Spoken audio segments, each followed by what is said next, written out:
पूजनीय संत समाज, धर्मानुरागी बंधुओं और देवियों, मनुष्य परदेश कमाने जाता है। कमा करके जब उधर से लौटता है, पास में कुछ पूंजी होती है तो खतरे बढ़ जाते हैं। रास्ते में लुटेरों का,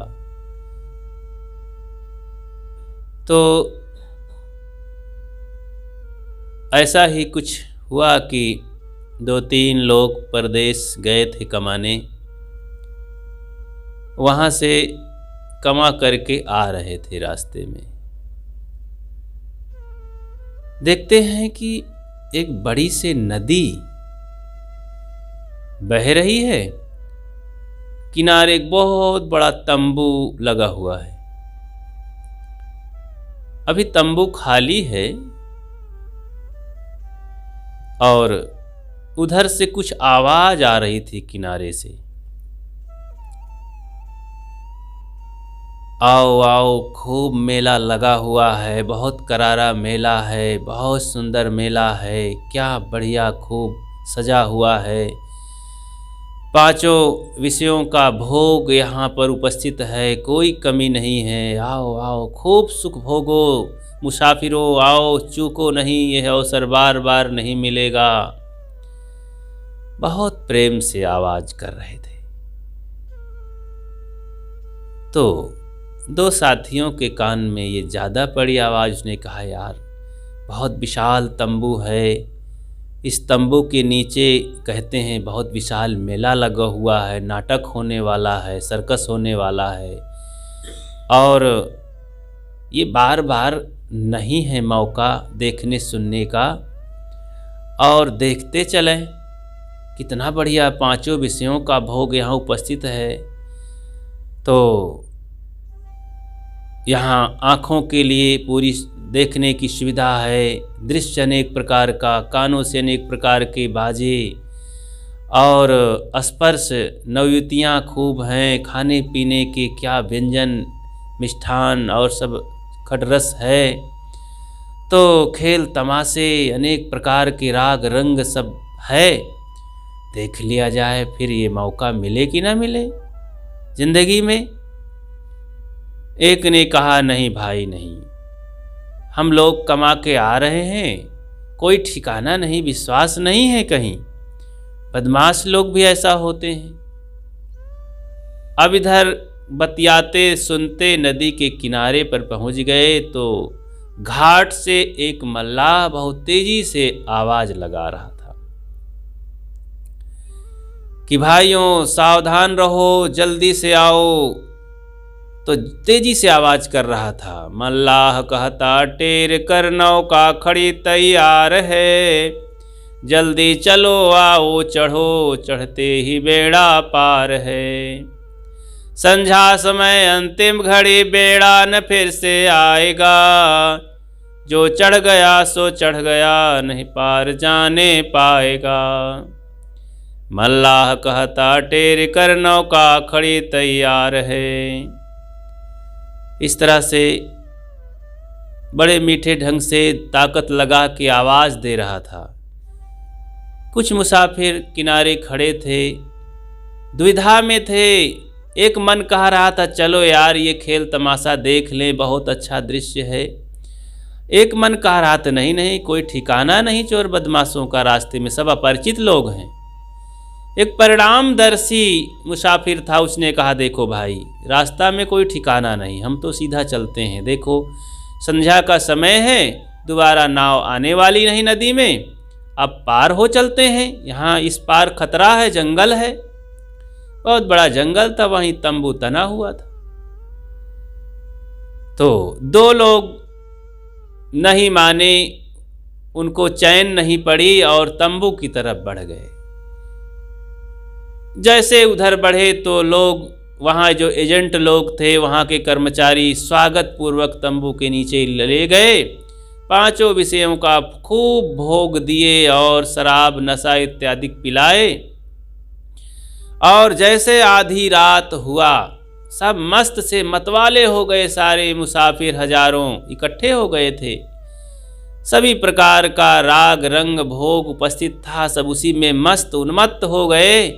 आधी रात को फिर किनारे से जो बसे हुए कमरों के अंदर बड़े बड़े बदमाश छुरा चाकू लेकर के आए, सबकी आंखों को फोड़ करके सबका धन छीन लिए और छुरी चाकू से सबको मार काट करके वहीं खूनिया खून कर दिए, सबकी जान ले लिए, सब लूट के भाग गए।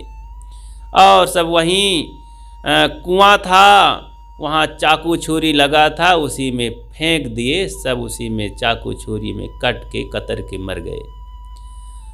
तो इस तरह का बहुत बड़ा भयानक दृश्य वहाँ रहा। इस तरह रोज होता रहता था। इसी बात को मल्लाह जानता था और वो कह भी नहीं सकता था, इशारे से बुलाया करता था। बदमाशों का डर था। परिणामदर्शी जो मुसाफिर था, एक 3 के जो साथ में एक था, तो वो नहीं गया। कहीं भाई मैं तो नहीं जाऊंगा, मैं जा रहा हूँ अपने देश को। मल्लाह के साथ नाव में बैठ करके जैसे पार होने लगा तो रास्ते में मल्लाह कहता है, भाइयों बहुत भाग्यशाली हो आप, बहुत सुंदर अवसर आपने ये बनाया। जो वहाँ चले गए समझ लो कि अब उनका प्राण लौट के नहीं आएगा, धन भी लूटा जाएगा। वो सब बदमाश हैं और सब भोगों में पागल बना करके, बेहोश करके, मूर्छित करके धन तो ले ही लेते हैं, जान भी ले लेते हैं। आप सब लोग सौभाग्यशाली हैं। क्या करूं भाई, मुझे भी डर है बदमाशों का। अगर मैं खुल्लम खुल्ला बता दूं तो मुझे भी मार डालेंगे। इसीलिए मैं इशारे से बुला करके और कुछ कुछ लोगों को बचा लेता हूं। सभी लोगों ने पुनः जन्म अपना समझा कि हमारा ये नवीन जन्म हुआ और हम लोग बड़े भाग्यशाली हैं, बच गए हैं। बार बार उपकार मानने लगे मल्लाह का और नदी पार होकर के गुरुदेव का स्मरण करते हुए अपने देश में जा कर के और सुख चैन पूर्वक आनंद से रहने लगे। इस दृष्टांत का उदाहरण का सार है कि संसार एक तंबू है। इस संसार तंबू के किनारे एक बहुत बड़ी विषयों की नदी बह रही है। 5 विषयों की नदी, वासनाओं की नदी बह रही है, इच्छाओं की नदी बह रही है। इसी नदी को पार करने के लिए संत गुरुजन महापुरुष अपनी नाव चला रहे हैं, आवाज लगा रहे हैं। जो मोह ममता और इन भोगों के लालच में नहीं पड़ेगा, गुरु की तरफ परिणामदर्शी हो करके कि भविष्य में इसका परिणाम बहुत बुरा है, इन विषयों के भोगों में, इस राग रंग में और दुनिया के आनंद और मजा के चक्कर में बहुत बड़ी सजा है, तो कभी उस तंबू के नीचे नहीं जाएगा। क्योंकि वहाँ सब रागी और छली कपटी लोग हैं कि सब धन जो सद्गुण सदाचार रूपी धन है, पूंजी है हमारे कल्याण की, लोक परलोक के लिए, वो सब लूट लेंगे और जान भी ले लेंगे। जीवन निरर्थक चला जाएगा। जो परिणामदर्शी होगा इन कुकर्मों में नहीं पड़ेगा और गुरुजनों के मार्ग को पकड़ेगा, संत गुरु के मार्ग में चल करके इस भवसागर से, इस वासना नदी से पार हो करके अपने स्वरूप देश में पहुंच करके सदा से सुखी हो जाएगा। इसलिए हमें सदैव गुरूपकार को याद करके संसार को भूलना चाहिए। गुरूपकार मान दिल धरई, गुरु की निंदा कबहू न करई। गुरु का उपकार महान है इस संसार में। अगर हमें कल्याण चाहिए, उद्धार चाहिए, शांति चाहिए, तो गुरु शरण में जाना ही पड़ेगा। गुरुजन हमें बताते हैं, जो दुख द्वंद विनाश चाहे तो गुरु शरण में लीन, बिन गुरु कबहु न मोक्ष होए, हे मन मूढ़ मलीन। संत सहायक जीव के संत ही पार लगाए, औरन से या होए नहीं जो भ्रम भूल भगाए। लाभ महान मनुष्य को संत संग गहि ज्ञान, होए सुबस मन आपना धर्म भक्ति पहचान। तो गुरु संतों का जो उपकार है जीवन में, वही संसार से बचाने वाले हैं, दुखों से बचाने वाले हैं, भवसागर से पार कराने वाले हैं। ऐसा संसार में और किसी का उपकार नहीं है। उपकार तो सबका है, सबका सम्मान है, लेकिन जो जीवन का जो लक्ष्य है, सदा से अनादिकाल से जो जीव तड़प रहा है, जिसके बिना भटक रहा है, खोज रहा है, ललचा रहा है विषयों में, उस चीज का ज्ञान देने वाले, वो अमोघ धन, वो खोया हुआ धन बताने वाले तो संत गुरुजन ही है। कृपा दृष्टि करके, अनुभव करके अपना उस अनुभवी ज्ञान हमें देते हैं, बताते हैं। संसार के लोग तो नशा में सब डुबाने वाले हैं,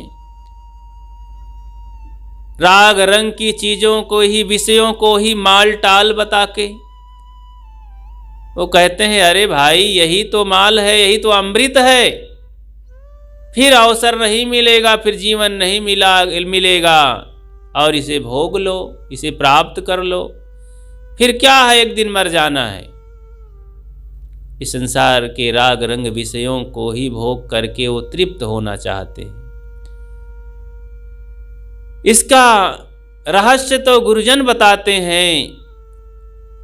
जब हम गुरुजनों के पास जाएंगे, शरणाधीनता स्वीकार करेंगे, तब ये रहस्य पता चलेगा कि इस तंबू के नीचे कैसा क्या तमाशा हो रहा है।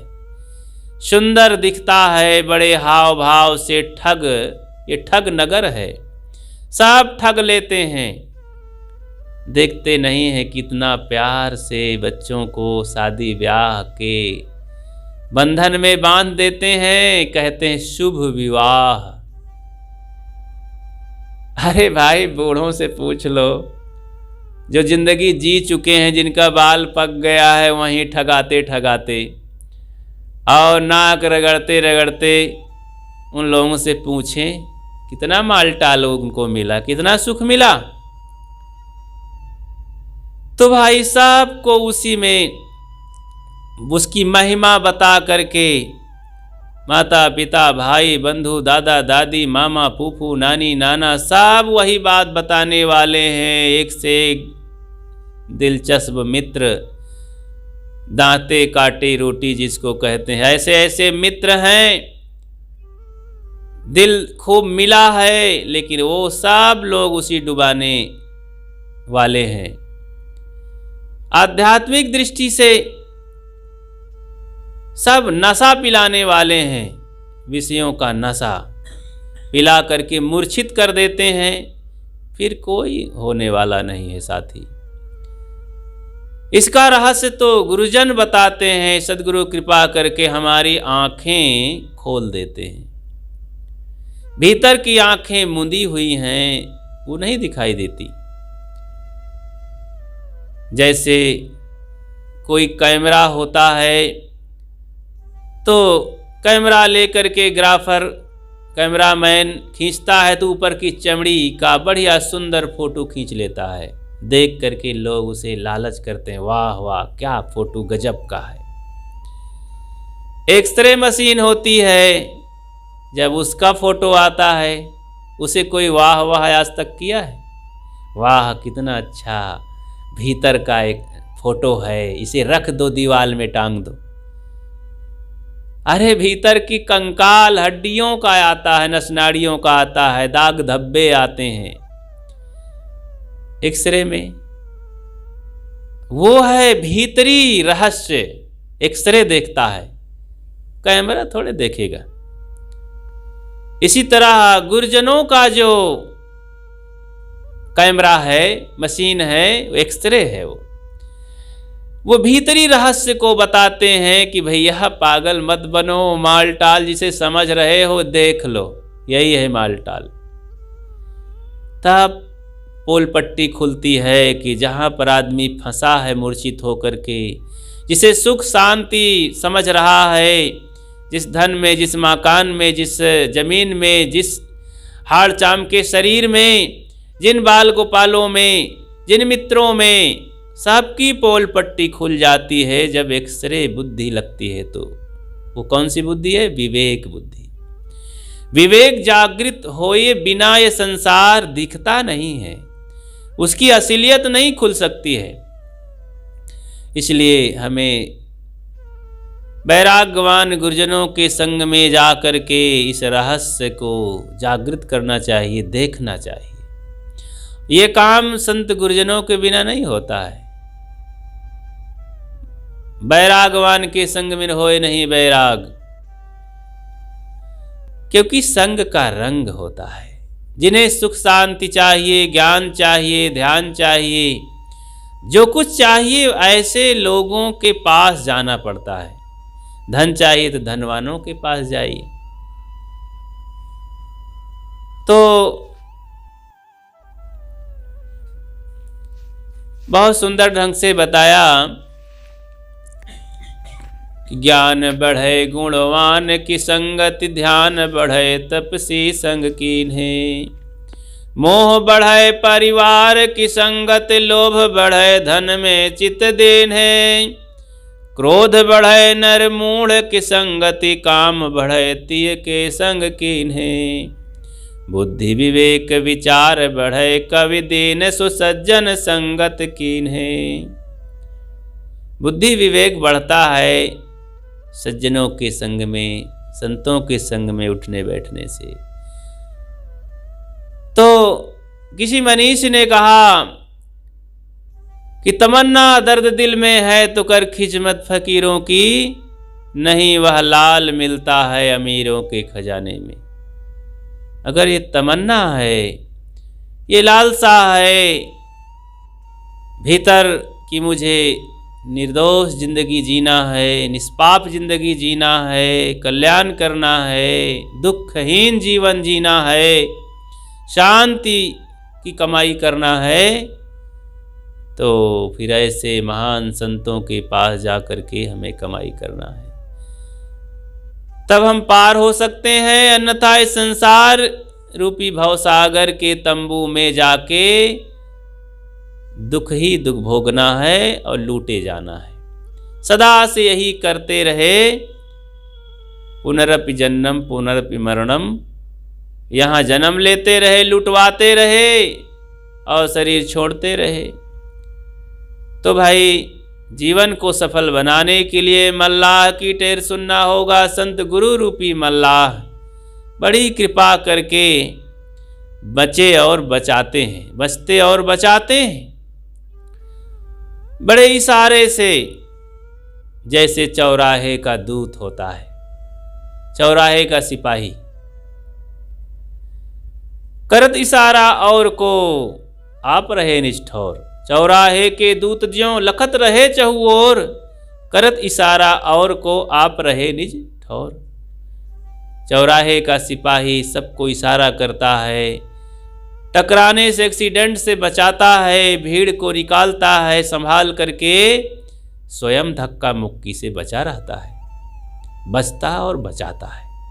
इसी तरह इस चौराहे चार खानी के बीच में गुरुजन खड़े हैं और सबको बचा रहे हैं कि भाई मानव जीवन को सफल बनाओ, स्वयं बचे और दूसरे को बचाते हैं। तो महान पुरुषों के संग में जाकर के, गुरुजनों के संग में जाकर के उनके इशारों को समझें और अपने विवेक को जगाएं और अपने स्वरूप देश में चलें, तभी जीवन सुखमय हो सकता है। बोलिए सद्गुरु देव की जय।